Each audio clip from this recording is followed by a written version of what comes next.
France Info.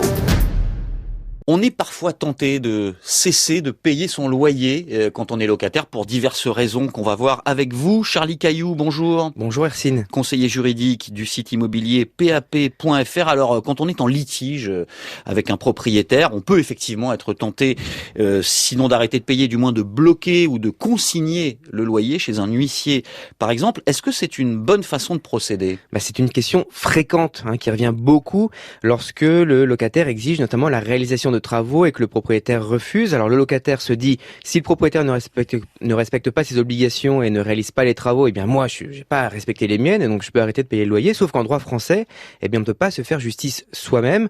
On ne peut pas décider soi-même qu'on a le droit d'arrêter de payer le loyer. En consignant unilatéralement son loyer, on peut effectivement mettre la pression sur le propriétaire, mais on risque de s'attirer de gros ennuis. Mais alors, tout de même, dans votre exemple, des travaux nécessaires qui ne sont pas réalisés par le propriétaire, c'est bien lui, le propriétaire, qui se met en tort en premier. Oui, bien sûr, mais le fait de ne pas pouvoir suspendre le paiement du loyer, ça ne veut pas dire que vous ne pouvez rien faire. La bonne façon de procéder, c'est de se faire assister par un conciliateur de justice ou par la commission départementale de conciliation pour parvenir à une solution amiable. C'est gratuit et ça ira plus vite que le tribunal. Et puis, si ça ne suffit pas, eh bien là, effectivement, on pourra demander au juge de condamner le propriétaire à faire des travaux, peut-être sous astreinte, peut-être avec une remise de loyer. Le juge peut aussi, à cette occasion, vous autoriser à consigner votre loyer sur un compte de la Caisse des dépôts et des consignations dans l'attente des travaux. Mais dans ce cas, propriétaires et locataires ont pu faire valoir leurs explications et c'est le juge qui a tranché. Oui, tout le monde a été entendu dans l'histoire. Voilà. Qu'est-ce qu'on risque finalement si on bloque, si on consigne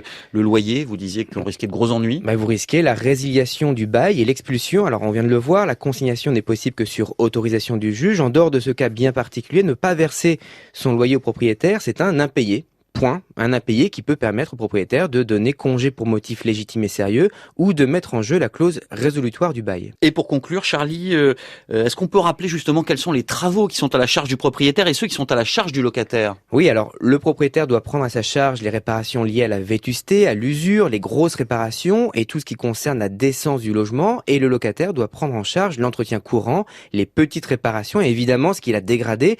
Pour savoir qui prend en charge, il faut donc savoir quelle est la cause du problème. Et ensuite, on voit les conséquences que ça peut avoir sur un loyer, justement. Merci Charlie Cailloux du site pap.fr avec nous tous les dimanches dans le 6-10 de France Info, sur franceinfo.fr et l'appli Radio France.